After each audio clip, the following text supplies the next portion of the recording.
وعلى آلك وأصحابك يا حبيب الله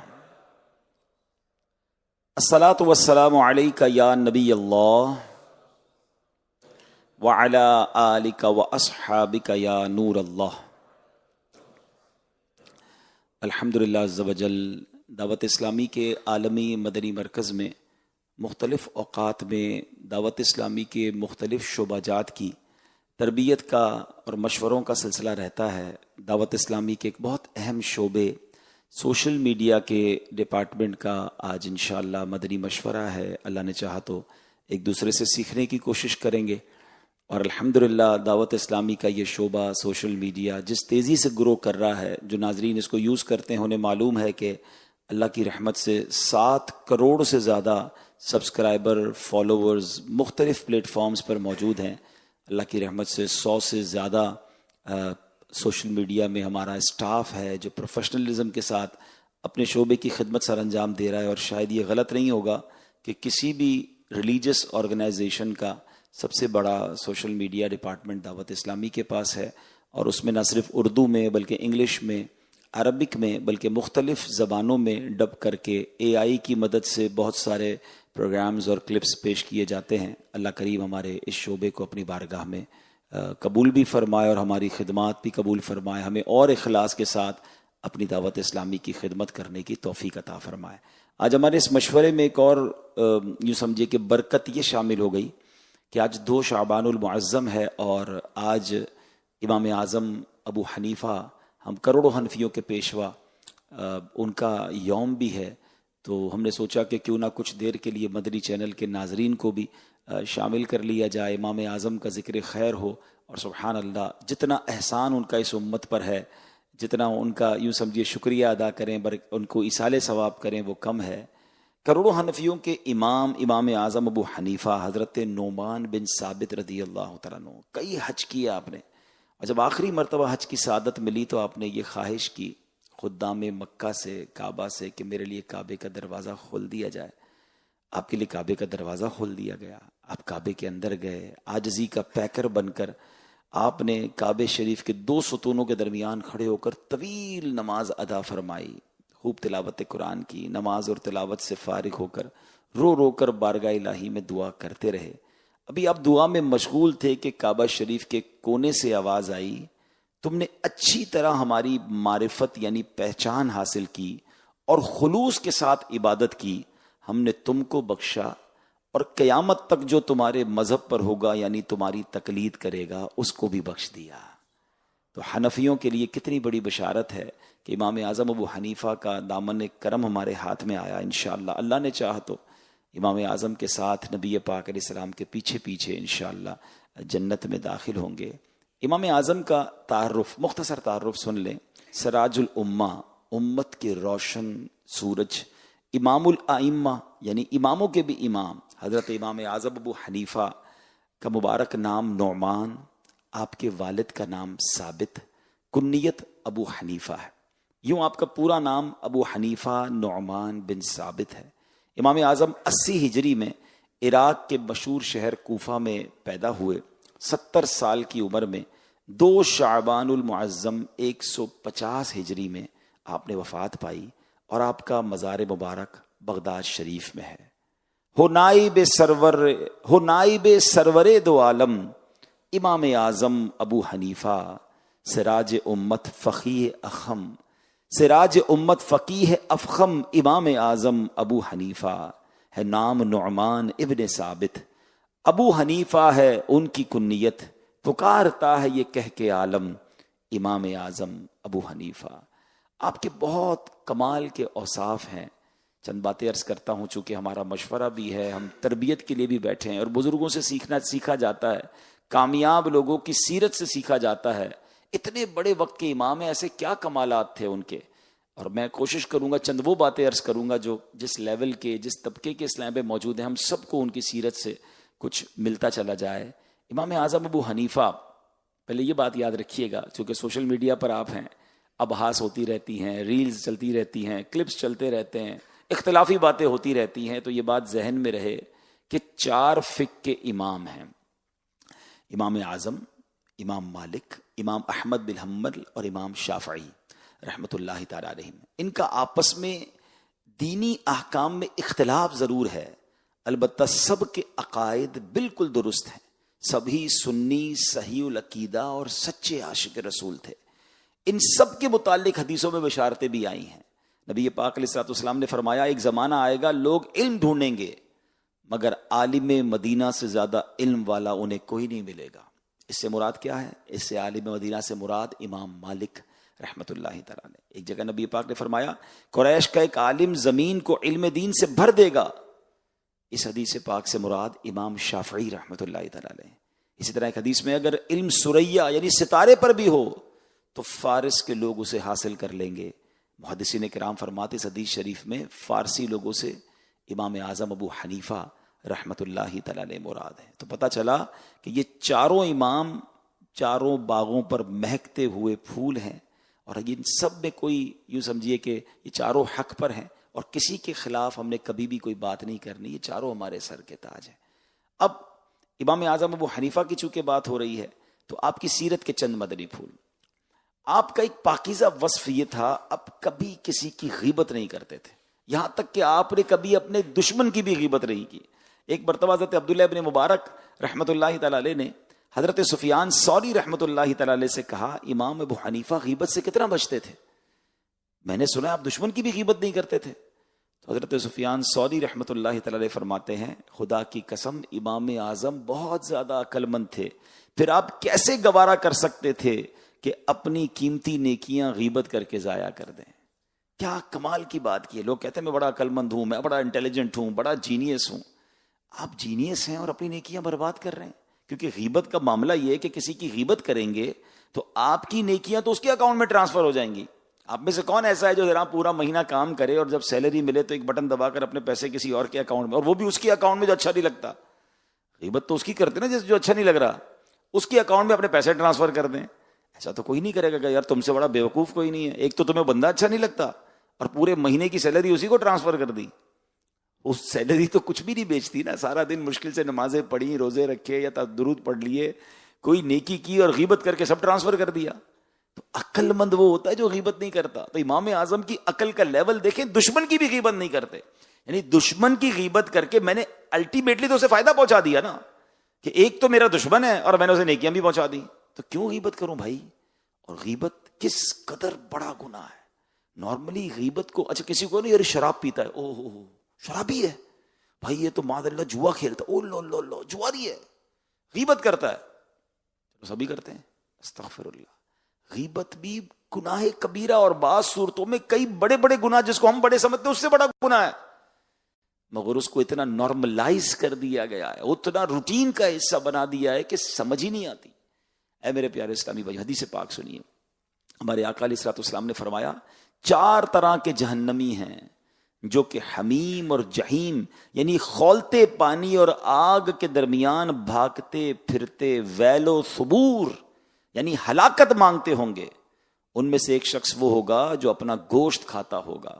جہنمی کہیں گے اس بدبخت کو کیا ہوا، ہماری تکلیف میں اضافہ کر رہا ہے، یعنی اس کی وجہ سے جہنمیوں کی تکلیف بڑھ رہی ہوگی۔ تو کہا جائے گا یہ بدبخت لوگوں کا گوشت کھاتا تھا، یعنی غیبت کرتا تھا اور چغلی کرتا تھا، یعنی غیبت کرنے والے چغلی کرنے والے کا قیامت میں عذاب ایسا ہوگا کہ اس کے عذاب کی وجہ سے جہنم کے جو لوگ ہوں گے ان کو بھی تکلیف ہو رہی ہوگی، اس قدر بڑا عذاب ہو۔ آج ہم نے 2-3 دن سے ریلز دیکھ رہے ہیں، ویڈیوز دیکھ رہے ہیں، گل پلازا کی آگ دیکھ رہے ہیں، وہ بھڑکتی آگ ہے جس سے لوگ نکل نہ پائے، کس طرح شہید ہو گئے، جھلس گئے، پہچانے نہیں جا رہے، ڈی این اے ہو رہے ہیں۔ میری کل کراچی یونیورسٹی میں بات ہو رہی تھی، تو جو یونیورسٹی کے لوگ ہیں یا جہاں پر ریسرچ ہوتی ہے وہاں کے ایک مجھے اہم ذمہ دار کا میسج آیا کہ ہمارے جو ریسرچ سینٹرز ہیں وہاں پر ہر تھوڑی دیر بعد کچھ اعضاء لائے جا رہے ہیں، 24 گھنٹے کام ہو رہا ہے، ڈی این اے ٹیسٹ کر کے بتایا جا رہا ہے کہ کس کا جنازہ ہے، یہ کس کی میت ہے۔ مگر اب تو جو حال ہوا کہ اب جو پارٹس مل رہے ہیں وہ تو پارٹس بھی نہیں مل رہے، اب تو ہڈیاں مل رہی ہیں۔ یہ دنیا کی آگ ہے جو اس طرح جلا کے راکھ کر دیتی ہے۔ ہم دعا کرتے ہیں اللہ سے جتنے شہید ہوئے اللہ ان کی مغفرت فرمائے۔ میں سمجھانے کے لیے کہہ رہا ہوں، میں تو آج ایک جنازہ پڑھا کر آیا ہوں، اور مبلغ دعوت اسلامی محمد سرفراز اتاری کا ہزاروں لوگ اس وقت موجود تھے. ابھی ظہر کی نماز کے بعد وہ جنازہ تھا کراچی کے ایک علاقے میں, اور کئی لوگ اشکبار تھے. ان کی نیک نامی, ان کے بارے میں جو باتیں میں سن رہا تھا, علماء تھے بڑی تعداد میں, اور سب یہی کہہ رہے تھے کہ مسجد کی تعمیر ہو, نیکی کی دعوت ہو, دین کا کوئی کام ہو, غریبوں کی مدد ہو, ہر معاملے میں بندہ آگے تھا. بلکہ یہ تو نئی بات مجھے آج پتا چلی کہ یہ باہر آ چکے تھے گل پلازا سے, مگر 2-3 بار اندر گئے کہ کچھ اور لوگوں کو نکال لوں, کسی اور کو مدد کر دوں. اور آخری میسج جو پوری دنیا نے سنا کہ ان کا میسج یہ تھا کہ اگر مجھ سے کوئی غلطی ہو گئی ہے تو معاف کر دیجیے گا. یہ بھی کتنی پیاری تربیت ہے دعوت اسلامی کی کہ آخری وقت یہ خیال آیا کہ مجھ پر کوئی حقوق العباد باقی نہ رہے. اور آج میں نے جنازے میں ایک بڑا عجیب منظر دیکھا. بڑے جنازے پڑھے ہیں, جنازوں میں شرکت کی ہے, آج ہزاروں لوگ تو تھے, مگر جب میں جنازے سے فارغ ہوا اور دعا کا وقت آیا, جنازے سے پہلے کہیں دور دور تک آسمان پہ بادل نظر نہیں آ رہے تھے, لیکن جیسے ہی دعا کے لیے ہاتھ اٹھے تو بارش برسنا شروع ہوئی. اور جیسے ہی وہ بارش کے قطرے ہمارے ہاتھوں پر پڑے تو کئی لوگوں کی آنکھوں سے بھی آنسو برسنا شروع ہو گئے کہ ہم نے یہ سنا بھی ہے, پڑھا بھی ہے کہ جنازے کے وقت اگر اس طرح بارش برسے اور ایسا موسم ہو جائے تو یہ اس کی مغفرت یا اس کی قبولیت کی دلیل ہے. تو اللہ ان کی بے حساب مغفرت فرمایا. لیکن اس آگ سے سیکھا کیا میں نے اور آپ نے؟ یہ دنیا کی آگ ہے جو قابو میں نہ آئی. ہزاروں گیلن پانی ڈالا گیا, بڑے کیمیکلز ڈالے گئے, قابو میں نہ آئی. جہنم کی آگ کیسی ہوگی, ہم لمحہ بھی برداشت نہیں کر سکیں گے. ہم ایسے گناہ کیسے کر لیتے ہیں؟ ایسی خطائیں کرتے وقت کیوں نہیں سوچتے ہیں؟ حرام کمانے والا, دھوکہ دینے والا, غیبت کرنے والا, لوگوں کو ستانے والا, کبیرہ گناہوں میں مبتلا شخص یہ کیوں نہیں سوچتا کہ جہنم کی آگ سے کیسے بچوں گا, کیسے برداشت کروں؟ اب آپ نے سنا کہ غیبت کرنے والے کو جو عذاب ہوگا اس کی وجہ سے جہنمیوں کی بھی تکلیف ہو رہی ہوگی. ایک اور حدیث میں میرے آقا علیہ الصلوۃ والسلام فرماتے ہیں, ابھی شب معراج ہم نے منائی نا, شب معراج ایسی قوم کے پاس سے میرا گزر ہوا جو اپنے چہروں اور سینوں کو تانبے کے ناخنوں سے نوچ رہے تھے. میں نے پوچھا, اے جبرائیل یہ کون لوگ ہیں؟ کہا یہ وہ لوگ ہیں جو لوگوں کا گوشت کھاتے ہیں, یعنی غیبت کرتے تھے اور ان کی عزت خراب کرتے تھے. اب چونکہ مل کے کام کر رہے ہیں, فلاں کا یہ معاملہ ہو گیا, پتہ چلا فلاں نے یہ کر دیا, فلاں کے بارے میں یہ بات آ گئی, فلاں کا یہ میسج آ گیا, فلاں کو فلاں نے بلا لیا ہیں. اللہ اکبر, نہ جانے کتنی غیبتیں کر کے ہم کتنے گناہ کر چکے ہوں گے. اور پھر اس کے ساتھ ساتھ لوگوں کے عیب اچھالنا. اگر کسی کی کوئی غلطی پتہ بھی چل گئی ہے تو انسان ہی ہے نا, انسان سے ہی غلطی ہوتی ہے کہ ہم اس طرح لوگوں کے عیب اچھالیں گے. اللہ کو کیا جواب دیں گے؟ کبھی بھی نہیں. اپنے ڈپارٹمنٹ میں, اپنے شعبے میں اگر کسی کا کوئی معاملہ ہو بھی گیا تو وہ جانے, اس کے نگران جانے. نگران شورا نے ایک بہت پیارا جملہ کچھ عرصہ پہلے فرمایا تھا کہ نگران کی نگرانی نہ کرو, اس کا نگران موجود ہے. ہم کیوں دوربین لگا کے بیٹھتے ہیں, کون کب آیا, کون کب گیا, کون کدھر جا رہا ہے, کوئی کدھر آ رہا ہے, کسی کے پاس پیسے کدھر سے آئے, کسی نے خرچہ کدھر سے کیا. ہمیں کوئی آڈٹ مجلس میں نہیں بٹھایا گیا, ہمیں کسی قسم کی کوئی ذمہ داری نہیں دی گئی ہے. لیکن سوچیں کہیں اس کی وجہ سے میں اپنے نامہ اعمال میں غیبت کا انبار تو نہیں لگا رہا. میں فیضان مدینہ میں آ کر کہیں اپنے لیے کوئی بہت بڑا گناہ کا سر تو اکٹھا نہیں کر رہا. فیضان مدینہ تو وہ ہے جہاں کے لوگ سدھر رہے ہیں. فیضان مدینہ وہ جہاں سے آ کر لوگ مدینے کا فیضان لے کے جا رہے ہیں. غیبت کرنے والے غیبت چھوڑ بیٹھے فیضان مدینہ آنے کی وجہ سے, یا انہی کلپس کو دیکھنے کی وجہ سے جو آپ نے بنائے. کبھی آپ سوچیں نا, آپ خود دیکھیں, آپ کمنٹس پڑھتے ہوں گے کہ ہمارے بعض اوقات ایک ایک کلپ پر ملینز ویوز ہوتے ہیں, اور کلپس پڑھیں تو لوگ کہتے ہیں ہم نے توبہ کر لی, ہم نے یہ گناہ چھوڑ دیا, آئندہ نہیں کریں گے. لیکن جس نے کلپ ایڈٹ کیا اس نے یہ گناہ چھوڑا؟ جو اس شعبے میں ذمہ دار ہیں, کیا ان کے اندر یہ بہتری آئی؟ یہ سب ہمیں سوچنا ہے, کہیں چراغ تلے اندھیرا نہ ہو جائے. آگے چلتے ہیں. امام اعظم ابو حنیفہ کا ایک اور کمال کا وصف, اللہ والے ہیں نا, اللہ کرامت عطا فرماتا ہے. ایک بار کیا ہوا کہ آپ جامع مسجد کوفہ کے وضو خانے پہ تشریف لے گئے تو ایک نوجوان کو وضو کرتے دیکھا. اب وضو کا جو استعمال شدہ پانی تھا اس کے قطرے ٹپکتے ہیں, ہم بھی وضو کرتے ہیں پانی ٹپکتا ہے, مگر اللہ نے وہ بصیرت, وہ نظر دی تھی کہ آپ نے جو ٹپکتے ہوئے قطرے دیکھے نا, تو آپ نے ایک شخص سے فرمایا, اے میرے بھائی تو بدکاری سے توبہ کر لے. اس نے کہا حضور میں نے توبہ کی. ایک بندے کو کہا جو ساتھ وضو کر رہا تھا, شراب نوشی اور گانے باجے سننے سے توبہ کر لے.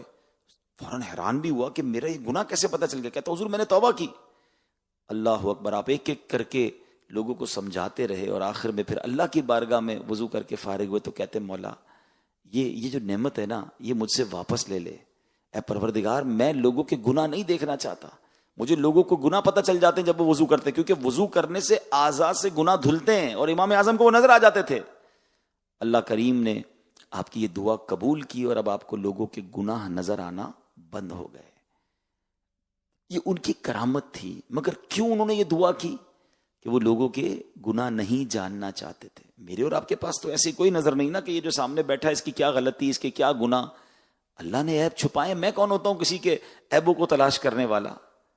حدیث پاک میں آتا ہے، میرے آقا فرماتے ہیں کہ جو کسی کے عیب کھولتا ہے، جو کسی مسلمان کی تکلیف دور کرے، اللہ قیامت کی تکلیفوں میں سے اس کی تکلیف دور فرمائے گا۔ جو کسی مسلمان کی عیب پوشی کرے تو خدائے ستار قیامت کے روز اس کی عیب پوشی فرمائے گا۔ ایک اور حدیث میں آتا ہے جو شخص اپنے بھائی کا عیب دیکھ کر اس کی پردہ پوشی کر دے تو وہ جنت میں داخل کر دیا جائے گا۔ پتا چلا اور عیب پوشی کر دی، چھپا لیا، نہ بتایا۔ یہ الگ بات ہے کہ اگر ہم کسی ڈپارٹمنٹ میں کام کرتے ہیں اور کوئی ایسا کام ہو رہا ہے کہ جو وقف کے مال کا غلط استعمال ہو رہا ہے، اللہ نہ کرے کوئی غیر شرعی کام ہو رہا ہے، تو ہمارا کام اس کے نگران کو بتا دینا ہے بس۔ اس کا مطلب یہ نہیں کہ اپنے گروپس میں بیٹھ کر، اپنے دوستوں میں بیٹھ کر اس کو ڈسکس بھی کریں یا اس کو پھیلائیں۔ روایتوں میں آتا ہے جو کسی کے عیب کھولتا ہے اللہ اس کے عیب کھول دے گا۔ سچ بتائیے، اگر میرے اور آپ کے عیب کھل جائیں، کئی ایسی باتیں ہیں جو صرف میں جانتا ہوں، میرا رب جانتا ہے، اللہ نے چھپائی ہوئی ہے، جس دن وہ کھل گئی تو کیا ہوگا؟ اب ذرا غور کریں کہ ہمارا رب ہمارے عیب چھپائے۔ اچھا، اللہ سے یہ دعا بھی تو کرتے ہیں نا، یا اللہ عیب چھپائی رکھنا، زندگی میں بھی چھپائی رکھنا، موت کے وقت بھی چھپائی رکھنا، آخرت میں قیامت کے دن بھی چھپا کے رکھنا۔ کتنا پیارا شعر پڑھتے ہیں، یا الہی نامہ اعمال جب کھلنے لگیں، عیب پوشے خلق ستارے خطا کا ساتھ ہو۔ مگر اللہ سے کیا کہہ رہے ہو؟ اے اللہ میرے عیب چھپانا، اور لوگوں کے عیب پتہ چل جائیں تو کیا کر رہے ہیں کہ نہیں دنیا کو بتائیں گے۔ پتہ چلا، جس کو نہیں پتا اس کو بھی بلا کے آؤ تمہیں نہیں۔ اچھا، ہمارے یہاں تو ایک جملہ مشہور تھا، اور سناؤ آج کل کیا نئی تازی ہے، کوئی اندر کی خبر لاؤ۔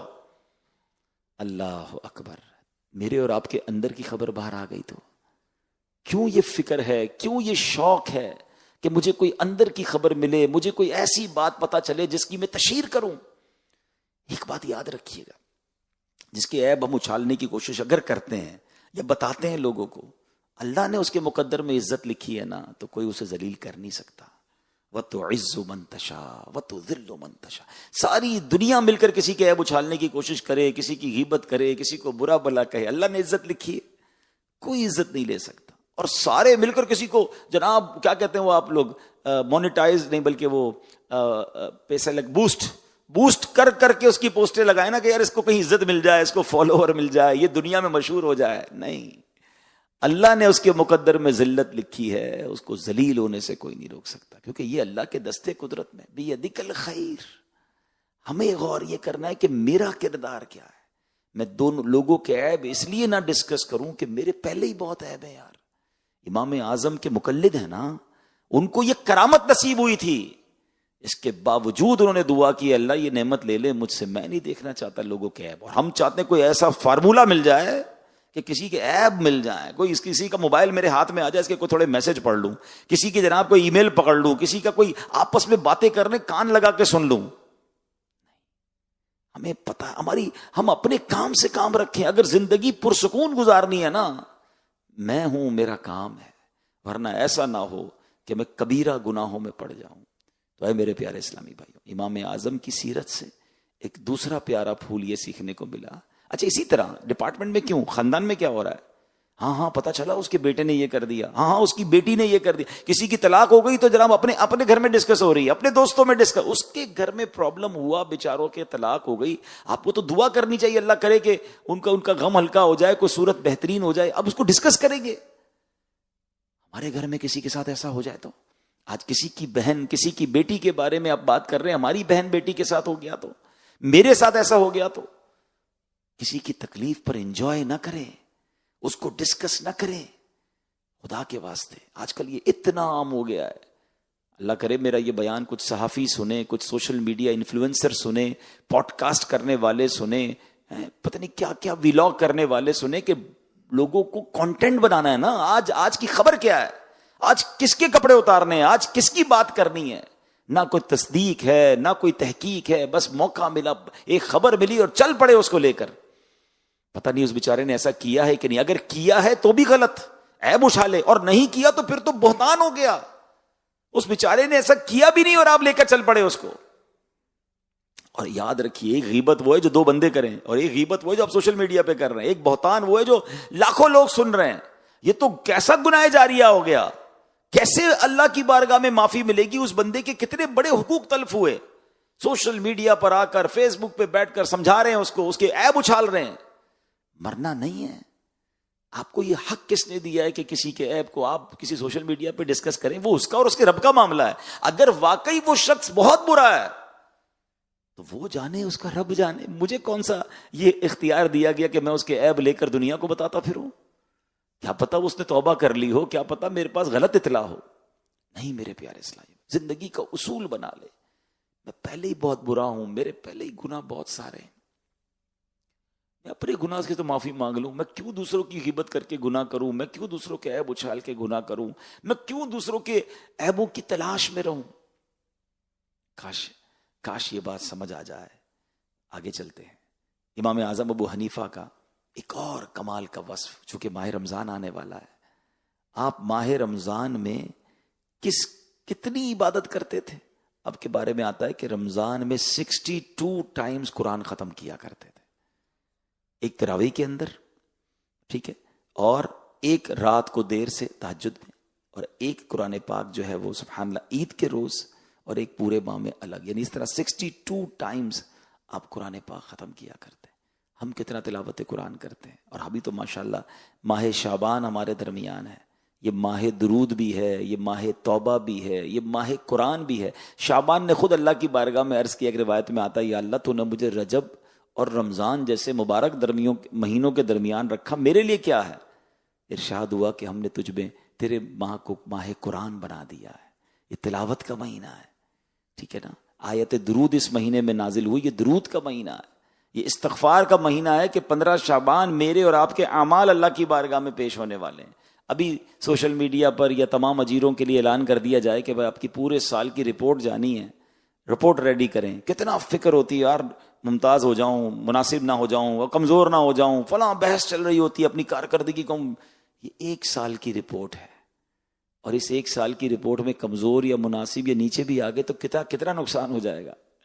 مگر اللہ کی بارگاہ میں میرے پورے سال کی رپورٹ، پورے نامہ اعمال جا رہے ہیں، اور وہ رب ناراض ہو گیا، گناہوں کا انبار ہے اس کے اندر. بنے گا کیا؟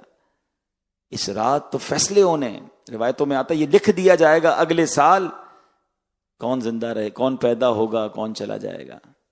اتنی نازک رات ہے. تو اس رات سے پہلے توبہ بھی کرنی ہے، اللہ کو راضی بھی کرنا ہے. وہ رات بھی عبادت میں گزارنی ہے، مگر اس سے پہلے اپنے معمولات میں فرق لانا. امام اعظم ابو حنیفہ کا ایک اور انداز، آپ کیسے خوف خدا والے تھے، حقوق العباد کا کیسا خیال تھا کہ کہیں سے گزر رہے تھے تو آپ کا مبارک پاؤں ایک لڑکے کے پیر پر پڑ گیا.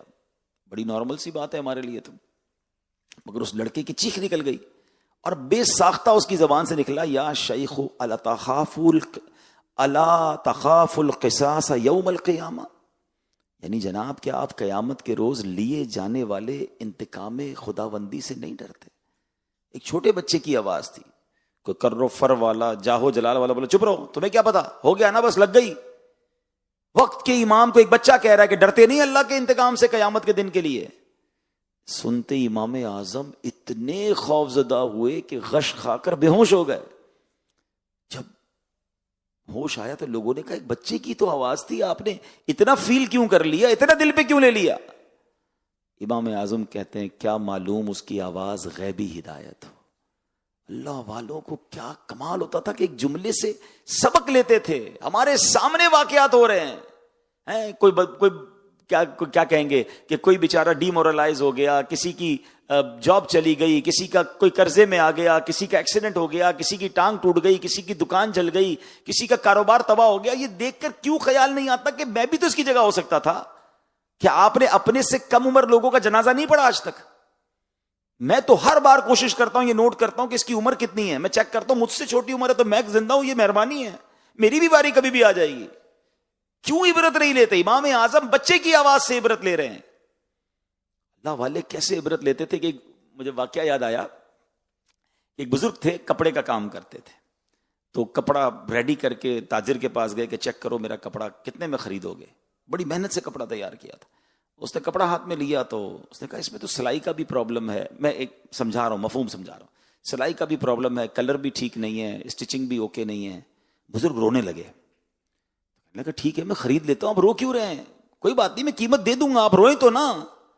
کہتے میں اس لیے نہیں رو رہا کہ تم میرے پیسے کم کر رہے ہو یا میرا کپڑا نہیں خریدو گے. مجھے یہ خیال آ رہا ہے بڑی محنت سے میں نے کپڑا بنایا, اسٹچنگ کی, پلاننگ کی, تیاری کی. آج تمہارے ماہر کے ہاتھ میں یہ کپڑا آیا تو ماہر نے عیب نکالے کہ اس کی اسٹچنگ میں پرابلم, کلر میں پرابلم, کپڑا ٹھیک نہیں.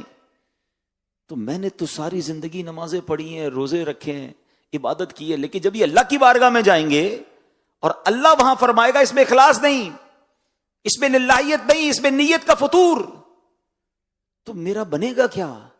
لک at the way of thinking. بات کپڑے کی ہے, بات بزنس کی ہے, مگر میسج کیا لیا, آخرت میں کیا ہوگا. ہمیں امیر علیہ سنت کا جب مدنی مذاکرہ دیکھتے ہیں نا تو یہ باتیں باقاعدہ فیل ہوتی ہیں. کیسا فیضان اولیاء ہے امیر علیہ سنت پر. کئی ایسی باتیں سمجھاتے ہیں. فرماتے ہیں ایئرپورٹ پہ جاتے ہو, اب بات سوچنے کی ہے نا, ہم میں سے کئی لوگ گئے ایئرپورٹ نہیں گئے ہوں گے تو آج کل تو ہمارے ٹرین اسٹیشن پر بھی, بس اسٹیشن پر بھی, خود فیضان مدینہ میں واک تھرو گیٹ ہے, نکلتے ہیں تو کوئی چیز ہوتی ہے تو ٹون بجتی ہے نا, پھر نکلتے ہیں, پھر نکلتی ہے, پھر بجتی ہے. آپ نے دیکھا ہوگا جس کے بعد کچھ نہیں ہوتا کیسے نکل جاتا ہے, تھوڑا سامان ہو کیسا ایزی ہو کے نکلتا ہے, اور بہت زیادہ سامان ہو تو چیکنگ ہو رہی ہے, بار بار اٹھا رہا ہے, بار بار چیک کر رہا ہے. فرماتے ہیں مجھے اس سے قیامت کا دن یاد آتا ہے, جس کے بعد تھوڑا ہوگا جلدی نکل جائے گا, اتنا سارا ہوگا جواب زیادہ دینا پڑے گا, گناہ نہیں ہوں گے کلین ہو جائے گا, گناہوں کا انبار لے کر جائے گا, ٹون بجتی رہے گی, روکا جاتا رہے گا, سوال کیا جاتا رہے گا. دیکھو یہ ہوتا ہے سوچنے کا انداز. ہم دنیا کے معاملات کو دیکھ کر دنیا ہی کی مثالیں سمجھ رہے ہیں, اللہ والے اس میں سے آخرت کا پہلو لیتے ہیں. پہلے کے زمانے میں جب کوئی جنازے پہ جاتا تھا نا, یہ پہچاننا مشکل ہو جاتا تھا میت کا رشتہ دار کون ہے, کیونکہ سارے ہی رو رہے ہوتے تھے. آج کل کیا طریقہ ہے بھائی, آپ نے کسی کے جنازے پہ جانا ہے, کیسے ڈھونڈو گے یار میت کا بھائی کون ہے, والد کون ہے, دیکھو کوئی رو رہا ہوگا یا لوگ اس سے مل رہے ہوں گے, افسردہ چہرہ ہوگا وہی ہوگا, باقی لوگ تو نارمل ہوں گے. مگر اس زمانے میں سب روتے تھے. وائے اس لیے نہیں کہ میت سے پیار ہوتا تھا, سب کو اپنی موت یاد آتی تھی, سب کو لگتا تھا آج یہ گیا ہے کل میری باری ہے. مگر آج جنازے میں موبائل چل رہے ہیں, ہنسی مذاق ہو رہی ہے, قبرستان میں بزنس کی باتیں ہو رہی ہیں. نو بڈی کیئرز کہ میں کسی جنازے میں کھڑا ہوں, کسی کے گھر کا بیٹا چلا گیا دنیا سے, ارے بھائی ذرا یہ ساری مٹی ڈال دو, یہ سوراخ بند کر دو. کیسے کہہ رہے ہوتے ہیں, کہتے ہوئے زبان لرزتی کیوں نہیں کہ اس قبر میں اتار رہے ہو جہاں مجھے بھی جانا ہے, آپ کو بھی جانا ہے. کبھی تو ایسا ہو کہ جنازہ پڑھ کے آؤں اور ساری رات نیند نہ آئے کہ کیسے وہ چلا گیا, یار اب میری باری ہے, میرا کیا بنے گا قبر میں. کاش یہ باتیں سیکھیں. امام اعظم, کروڑوں حنفیوں کے پیشوا, اتنی نیکیاں ہونے کے باوجود ایک بچے کے جملے پر لرز کر بے ہوش ہو گئے, ان کا پیر رہ گیا. آج تو جناب کوئی کسی کا مال دبا رہا ہے, کوئی کسی کا حق دبا رہا ہے, کوئی کسی پر ظلم کر رہا ہے, اس کو ٹینشن ہی نہیں ہے. کوئی کر سکتے ہو تو کر لو. ایسے جملے سنے, ان کانوں نے آپ نے بھی سنے ہوں گے, بھائی جو کرنا ہے کر لو, جو بگاڑنا ہے بگاڑ لو. توبہ توبہ توبہ, یہ کتنا تکبرانہ جملہ ہے. ایک بات اپنی زندگی میں یاد رکھیے گا میرے پیارے اسلامی بھائی, جو یہ کہتے ہیں نا تم جو میرا بگاڑ سکتے ہو بگاڑ لو, میرا کوئی نہیں بگاڑ سکتا, تو پتہ نہیں کس پوسٹ پہ ہوں, پتہ نہیں کس میرے سائن سے فیصلہ ہوگا. یاد رکھیے ظالم کا بعض اوقات مظلوم بظاہر تو کچھ نہیں بگاڑ سکتا. کچھ لوگ کہتے ہیں نا میرا بڑی ٹور ہے, میری آگے پیچھے گارڈ ہے, مجھے کون بگاڑے گا. میں نے ایک جملہ پنجاب کے ایک سفر میں سنا تھا, کئی بار میں نے بیانات میں ریپیٹ کیا ہے, کہ لوگ کہتے ہیں مضبوط آدمی سے نہ ڈرو, ماڑے آدمی سے ڈرو. ماڑا کس کو کہتے ہیں؟ کمزور. ماڑا میں بھی نہیں سمجھا کہ کس کو کہتے ماڑا کمزور کو کہتے ہیں. میں کمزور سے کیوں ڈرے؟ کہتے مضبوط تو بدلہ خود لے لے گا, ماڑا جو ہے نا وہ بدلہ نہیں لے گا, وہ اللہ کی بارگاہ میں فریاد کر دے گا. اور جب مظلوم کی فریاد جاتی ہے نا تو پھر ظالم بچتا نہیں ہے. میں کئی بار یہ مشورہ دے چکا ہوں, آپ کو بھی مشورہ دیتا ہوں. کبھی زندگی میں ایسا لگے نا life is going very good, family بھی ٹھیک ہے, بچے بھی خوش ہیں, میں بھی صحت مند ہوں, پیسے, کاروبار, job, every thing going good, اور اچانک چیزیں بگڑنے لگ جائیں, یار صحت خراب ہو رہی ہے, بچوں میں, فیملی میں کیوں پرابلم ہو رہا ہے, تو چیک کرو کسی کی ہائی تو نہیں لے لی, کیونکہ ہائی لوگے نا تو ایک ایک کر کے سب بکھر جائے گا. دل توڑنے والے نہ بنے، دل جوڑنے والے بنے. میری HOD سے بھی گزارش ہے، میری مجلس کے نگرانوں سے بھی گزارش ہے. ہم سب کو یہ سوچنا ہے، ہمارے تحت بہت سارے لوگ ہیں، ان کا کچن چل رہا ہے، ان کی فیملی کی توقعات ہیں. ہو جاتی ہے غلطی یار، ہر غلطی کی سزا موت نہیں ہوتی، ہر غلطی کی سزا الگ ہوتی ہے. ٹھیک ہے، کچھ شرعی معاملات ہیں، کچھ وقف کے معاملات ہیں جس میں ہم پابند ہیں، لیکن میٹھا بول تو سکتے ہیں نا، اس کے تو پیسے نہیں لگتے نا. اگر کوئی شرعی حکم نافذ بھی کرنا ہے تو پیار سے بھی تو ہو سکتا ہے، سمجھا کے بھی تو ہو سکتا ہے، کوئی راستہ بھی تو بتایا جا سکتا ہے. تو زندگی کا ایک اصول بنا لے کہ کبھی کسی کو تکلیف نہیں دینی ہے، کیونکہ حدیث پاک یاد رکھیے، من آذا مسلمن فقط آذانی، جس نے کسی مسلمان کو تکلیف دی وہ ایسا ہے جیسا اس نے مجھے تکلیف دی. کون کہہ رہا ہے؟ پیارے آقا علیہ السلام. اور آگے سنی، ومن آذانی فقط آذ اللہ، جس نے مجھے تکلیف دی وہ ایسا ہے جیسا اس نے اللہ کو تکلیف دی، اللہ کو ایذا پہنچائی. بات کدھر تک جاتی ہے؟ تو کسی کو بھی نہیں. ہاں، پیار سے بات کریں. میں چند باتیں اب آخر میں عرض کر دیتا ہوں کہ سوشل میڈیا میں ایک اور چیز کی ضرورت زیادہ ہے، بہتر ہے لیکن اور کرنی ہے. ہمارے اخلاق اچھے ہونے چاہیے. بعض اوقات ابے تبے تو تڑاک والی گفتگو نہیں. آپ جناب دیکھیں نا، نیک اعمال میں امیر علیہ سنت نے کیا فرمایا کہ چھوٹے بچے، ایک دن کے بچے، مثال دی کہ چھوٹے بچے سے بھی آپ کہہ کر بات کرنی ہے. تو اپنی زبان پر آپ لائیے.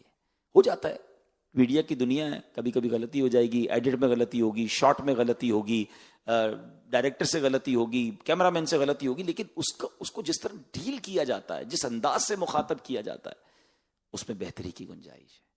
ہمیں کہیں ایسا نہ ہو کہ جاب کر کے تو گیا، اپنے مرکز کو تو شاید راضی کر لیا کہ جناب میں نے بہت اچھا آج پروگرام کیا، لیکن 4 کیمرہ مین کا دل توڑ کے چلا گیا ہے. اچھا سا پروگرام بنا کے ایڈٹ کر کے جناب اپنے نگران سے تو شاباش لے لی، لیکن ایڈیٹر اور جو 7 لوگ تھے ان سے ایسی گفتگو کی کہ ان سب کا دل توڑ کے چلا گیا. تو کیا نگران بچا لے گا قیامت کے دن؟ یا اللہ نگران کو راضی کرنے کے لیے نیچے 4 لوگوں کو گالیاں دے کر آیا، برا بھلا کہہ کے آیا، ابے تبے کر کے آیا، ڈانٹ کے آیا. جب بدنی مرکز کی طرف سے آپ کو یہ کہا ہی نہیں گیا کہ آپ ڈانٹ کے کام کروائیں، آپ جھڑک کے کام کروائیں، آپ پیار سے کام کروائیں. نہیں کرتے تو جو شرعی طریقہ ہے اس کو فالو کریں، لکھ کر بات کریں کہ حضرت آپ کے کام سے ہمیں اطمینان نہیں ہے، یہ طریقہ ہے. لیکن اپنی زبان سے کیوں ہم ایسی بات کرتے ہیں کہ کسی کا دل کرچی کرچی کر دیں؟ کہتے ہیں نا تلوار کا وار بھر جاتا ہے، زبان کا وار بڑا زیادہ تکلیف پہنچاتا ہے. تو اللہ کرے دل میں اتر جائے میری بات. چند باتیں ہیں، ورنہ امام اعظم تو وہ ہیں کہ ایک ایک پہلو بیان کرتا جاؤں. تنگ دستوں کے ساتھ کیا برتاؤ تھا، غریبوں کے ساتھ کیا برتاؤ تھا، والدہ کا ادب. ہاں چلے یہ ایک آخری بات کر لوں. ہم سب اللہ پاک جن کے والدین حیات ہیں ان کو درازی عمر بالخیر دے. خدا کے واسطے اپنے ماں باپ کی قدر کریں. اور امام اعظم کا جو انداز تھا، خلاصتاً عرض کر دیتا ہوں کہ آپ وقت کے امام ہیں. ماں ہوتی ہے، ماں نے کہا مجھے مسئلہ پوچھنا ہے تو مسجد کے فلاں امام سے پوچھنا ہے یا فلاں جو ہے وہ وائز سے پوچھنا ہے، تقریر کرنے والے سے. ہم جیسا آدمیوں کا پتہ نہیں ماں میں کون. مدنی چینل پہ کام کرتا ہوں، نہیں پتا، میں تو مفتش ہوں، میں لوگوں کے بیان، بڑے بڑے مبلغ کے بیان میں چیک کرتا ہوں، اور میں تمہارا فتویٰ پوچھنے کسی اور کے پاس جاؤں؟ آپ امام اعظم تھے. کتنا زبردست جواب بن سکتا تھا، ماں میرے سے تو دنیا سیکھتی ہے، میں کسی اور سے فتویٰ پوچھوں؟ کہتے نہیں، جا کے اس مسجد کے امام سے پوچھ کے آؤ. امام اعظم اس امام کے پاس جاتے، کہتے ماں نے مسئلہ پوچھا. امام کہتا حضرت کیوں گناہ گار کر رہے ہیں آپ وقت کے امام، میں کیا مسئلہ بتاؤں؟ کہتے ماں تمہاری بات مانتی ہے کہ آپ ہی جواب دے دیں. امام اعظم جواب دیتے.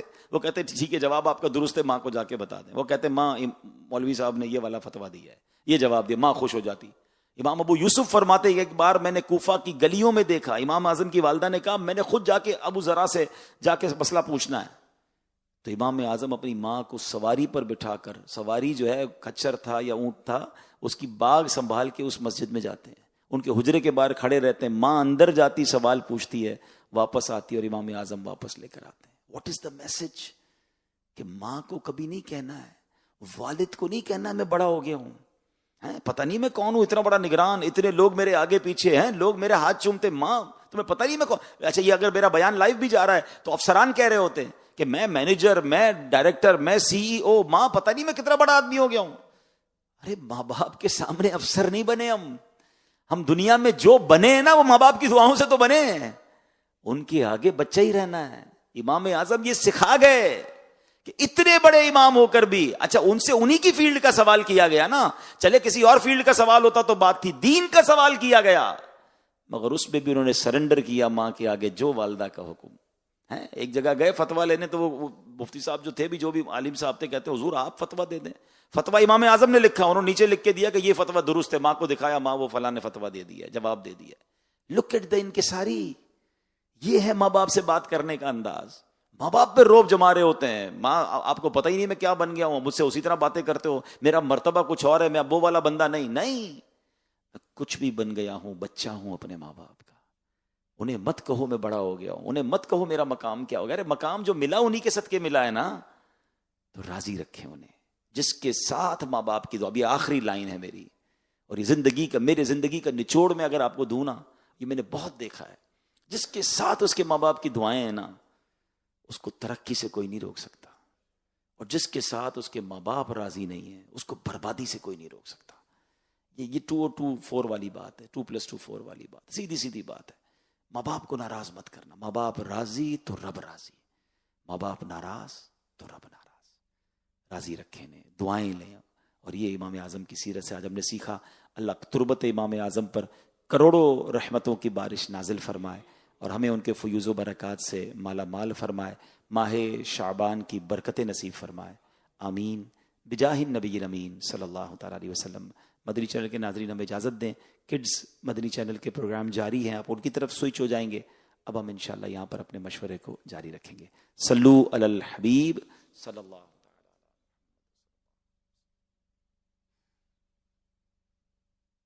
راج امت امام اعظم، وقار ملت امام اعظم، فقیہ ملت امام اعظم، ضیاء وحدت امام اعظم، نشان قدرت امام اعظم، عطائے مولا امام اعظم.